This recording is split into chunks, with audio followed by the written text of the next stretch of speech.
Hello friends, welcome to Richa's life science channel.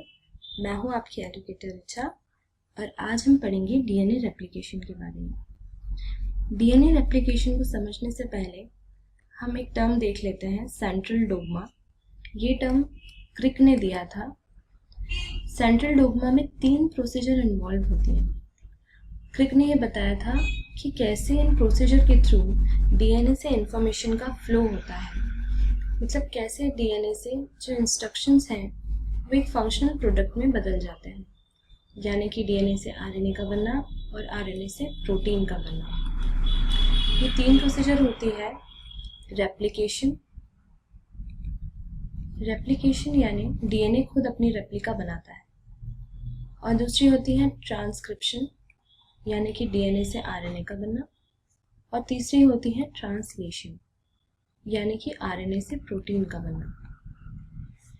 आज हम इस प्रोसीजर के बारे में पढ़ेंगे, डीएनए रेप्लिकेशन। डीएनए रेप्लिकेशन को पढ़ने के लिए हम 3 चीज़ों पे गौर करेंगे। पहली है why it is important, second where, third how. Why means ये क्यों ज़रूरी है, क्यों होता है, और वेयर मीन्स ये कहाँ होता है, और हाउ यानी डीएनए रेप्लिकेशन कैसे होता है। तो सबसे पहले हम देखते हैं कि डीएनए रेप्लिकेशन क्यों होता है। देखिए, जब भी कोई डॉटर सेल बनती है तो उसमें equal amount of genetic information होना यानी इक्वल अमाउंट ऑफ डीएनए होना ज़रूरी होता है। इसलिए डीएनए अपनी मल्टीपल कॉपीज बनाता है। फिर यानी कि डीएनए रेप्लिकेशन कहाँ होता है, तो डीएनए रेप्लिकेशन सेल के न्यूक्लियस में होता है और सेल के एस फेज में होता है। एस फेज यानी जब सेल मियोसिस या माइटोसिस में एंटर करने वाली होती है, उसके पहले एक फेज आता है एस फेज यानी कि सिंथेसिस फेज, जहाँ पर सेल अपने आप को प्रिपेयर करती है डिवाइड होने के लिए। तो इस समय डीएनए रेप्लिकेट होता है यानी डीएनए की मल्टीपल कॉपीज बनना स्टार्ट हो जाती है। तीसरी चीज़ है हाउ, यानी कि डीएनए रेप्लिकेशन कैसे होता है।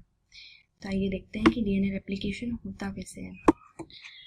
मान लीजिए ये एक डीएनए स्ट्रैंड है। अगर इस डीएनए को अपनी कॉपी बनाना है तो सबसे पहले इस स्ट्रैंड को अलग अलग होना पड़ेगा, तो इसकी स्ट्रैंड सेपरेट हो गई। अब इस स्ट्रैंड पे एक न्यूली सिंथेसाइज्ड स्ट्रैंड बनेगी जो इसकी कॉम्प्लीमेंट्री होगी। इस तरह से एक डीएनए अपनी 2 डीएनए की कॉपी बना लेता है। तो ये जो नई बनी कॉपीज हैं, इसमें एक स्ट्रैंड जो होगी वो ओल्ड होगी यानी कि पेरेंटल स्ट्रैंड होगी, और जो दूसरी स्ट्रैंड होगी वो न्यूली सिंथेसाइज्ड होगी।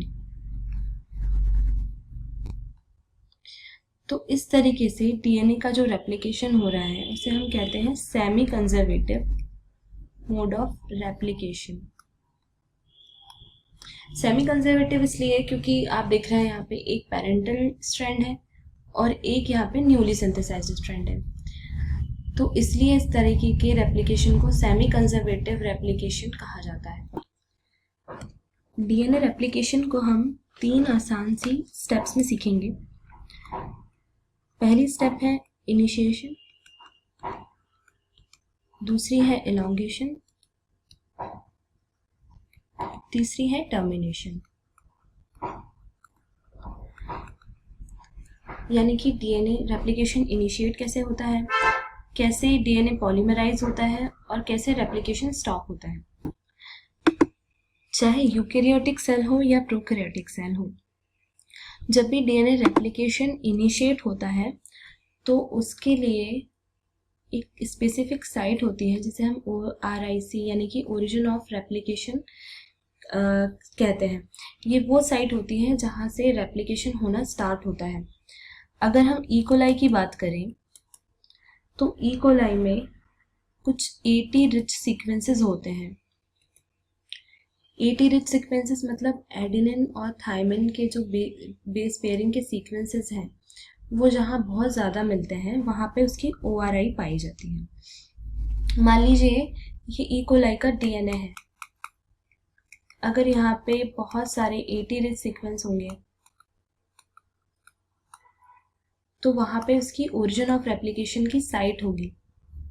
ये ओरिजिन ऑफ रेप्लिकेशन वो साइट होती है जहाँ पे डीएनए ए प्रोटीन आके बाइंड करता है।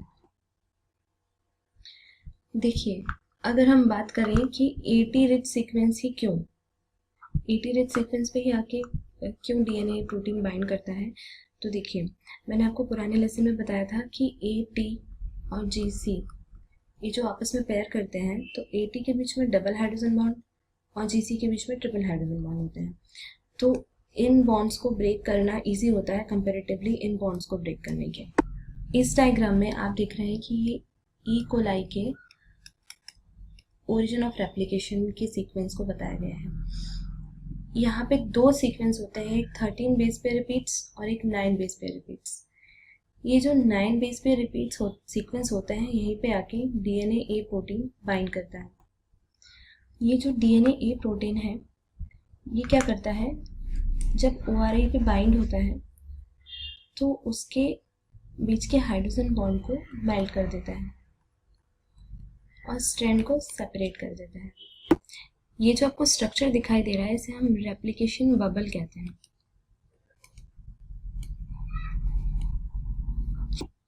इसके अलावा एक और प्रोटीन होता है जिसे हम डीएनए बी प्रोटीन कहते हैं।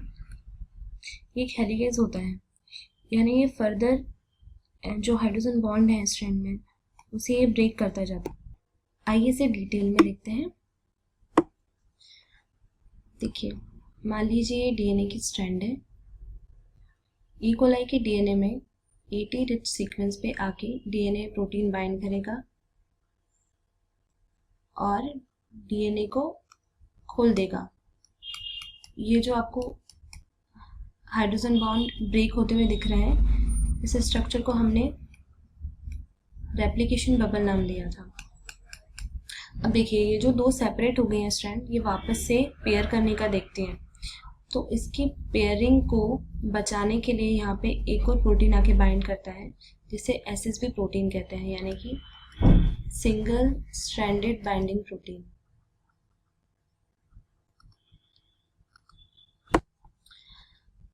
सेकेंड स्टेप जो होती है वो होती है इलॉन्गेशन, यानी कि कैसे जो डीएनए है वो पॉलीमराइज होगा।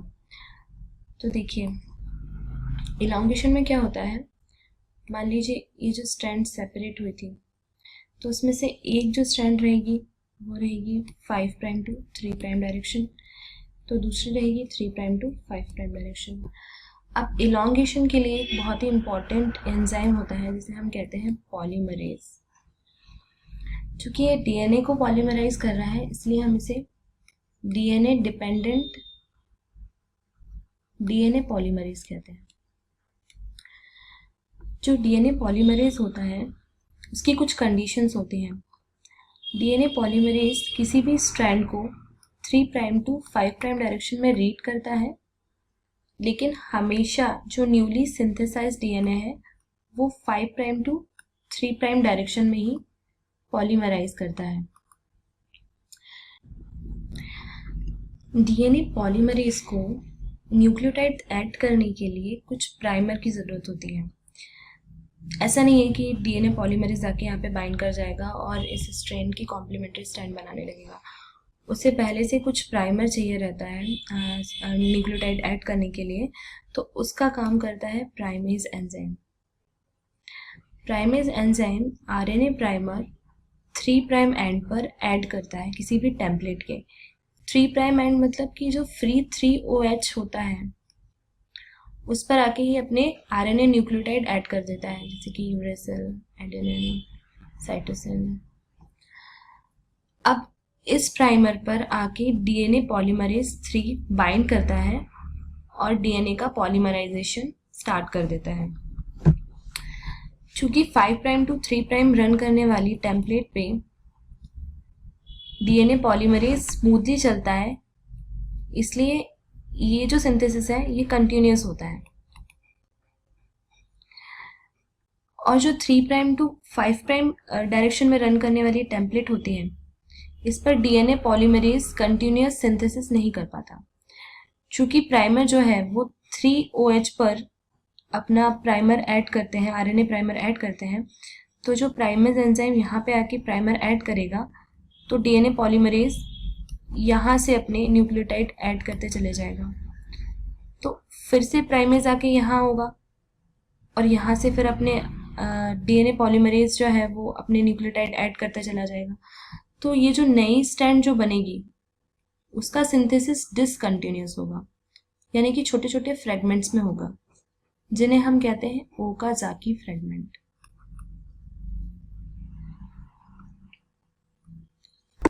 आइए एक बार डिटेल में देख लेते हैं। देखिए ये स्ट्रैंड गई है 5 प्राइम टू 3 प्राइम डायरेक्शन में, ये स्ट्रैंड रन हो रही है 3 प्राइम टू 5 प्राइम डायरेक्शन में। अब सबसे पहले क्या होगा, यहाँ पे आके आरएनए प्राइमर ऐड होगा, जो प्राइमेज एंजाइम है वो यहाँ पे अपने प्राइमर ऐड करेगा। फिर यहाँ पे आके डीएनए पॉलीमरेज थर्ड अपने न्यूक्लियोटाइड ऐड करना स्टार्ट करेगा। चूंकि वो फ्रेम जो है वो रीड करता है 3 प्राइम टू 5 प्राइम डायरेक्शन में, लेकिन जो न्यूली सिंथेसाइज डीएनए है वो बनाता है वो 5 प्राइम टू 3 प्राइम डायरेक्शन में। तो यहाँ पे उसका जो सिंथेसिस होगा वो कंटिन्यूस होगा क्योंकि उसे दिक्कत नहीं होगी, लेकिन इस फ्रेम को पढ़ने के लिए उसे दिक्कत जाएगी। क्योंकि देखिए मान लीजिए अगर ये मैं पॉइंट लेती हूँ तो ये 3 प्राइम कहलाएगा, ये 5 प्राइम कहलाएगा, तो प्राइमर आके यहाँ ऐड होगा और यहाँ से फिर डीएनए पॉलीमरेज 3 काम करेगा। फिर यहाँ प्राइमर ऐड होगा, फिर यहाँ डीएनए पॉलीमरेज आके न्यूक्लियोटाइड सिंथेसाइज करेगा। तो यहाँ पे जो डीएनए है उसका सिंथेसिस फ्रेगमेंट्स में होता है, यानी कि डिसकंटिन्यूस मैनर में होता है। और यहाँ पे जो हेलिकेज होता है, जो डीएनए बी प्रोटीन है, वो यहाँ के हाइड्रोजन बॉन्ड को ब्रेक करता जाता है और फोक जो है वो इस डायरेक्शन में मूव करता जाता है। तो ये जो डिसकंटिन्यूस बने हुए फ्रेगमेंट्स होते हैं इन्हें ही हम ओकाजाकी फ्रेगमेंट्स कहते हैं, जो कि एक साइंटिस्ट के नाम पे रखा गया था जिन्होंने इसे डिस्कवर किया था।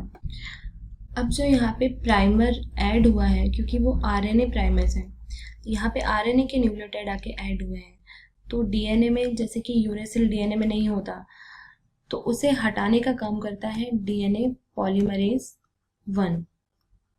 ये प्रूफ रीडिंग का काम करता है, मतलब ये देखता है कि अगर कोई मिसमैच न्यूक्लियोटाइड है जो डीएनए के स्ट्रैंड पे ऐड हो गया है या फिर गलत पेयरिंग हो गई है, तो वो डीएनए पॉलीमरेज 1 उस चीज़ को हटा देता है और उसकी जगह करेक्ट न्यूक्लियोटाइड लगा देता है। इसके अलावा जो गैप्स होते हैं, जैसे कि ये सिंथेसाइज जो डीएनए है उनके बीच में कई गैप आ जाते हैं, तो उसको फिल करने का काम करता है डीएनए लाइगेज। लाइगेज क्या करता है, 2 न्यूक्लियोटाइड के बीच में फॉस्फोडाइस्टर बॉन्ड बना देता है। फॉस्फोडाइस्टर बॉन्ड के थ्रू ही 2 न्यूक्लियोटाइड आपस में जुड़े हुए होते हैं एक स्ट्रैंड में, तो उसको फिल करने का काम जो है वो लाइगेज करता है। इसके अलावा ये जो स्ट्रैंड है जो कि कंटिन्यूसली सिंथेसाइज हो रही है, तो ये जिस टेम्पलेट पे हो रही है उसे हम लीडिंग स्ट्रैंड कहते हैं, और जहाँ पर डिसकंटिन्यूस सिंथेसिस ऑफ डीएनए हो रहा है उस टेम्पलेट को हम लैगिंग स्ट्रैंड कहते हैं। डीएनए पर कुछ टर साइट्स होती हैं जिन्हें हम टर्मिनेशन सीक्वेंस कहते हैं या टर साइट्स कहते हैं। ये जो होती है ये रेप्लिकेशन फोक को एक ही डायरेक्शन में मूव करने को अलाउ करती है, यानी कि ये जो क्लॉकवाइज फोक मूव कर रहा है उसको ADE टर्स जो सीक्वेंसेस हैं उसका permissive and DNA B protein को तो अलाउ कर देगा, जो कि हेलिकेज एक्टिविटी शो कर रहा है और हाइड्रोजन बॉन्ड को ब्रेक करते हुए आगे बढ़ रहा है, तो ये यहाँ से तो पास हो जाता है, लेकिन जैसे ही ये टर सी के नॉन परमिसिव एंड पे आता है तो इसकी एक्टिविटी स्टॉप हो जाती है और ये टर्मिनेट हो जाता है।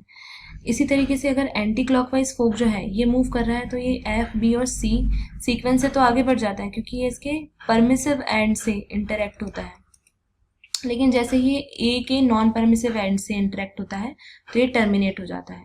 इस तरीके से जो रेप्लिकेशन है डीएनए का वो टर्मिनेट हो जाता है। आगे आने वाली वीडियो में हम इसके ऊपर कुछ MCQ सॉल्व करेंगे। अगर आपको मेरा वीडियो अच्छा लगा हो तो प्लीज़ इसे सब्सक्राइब कीजिएगा। Thank you.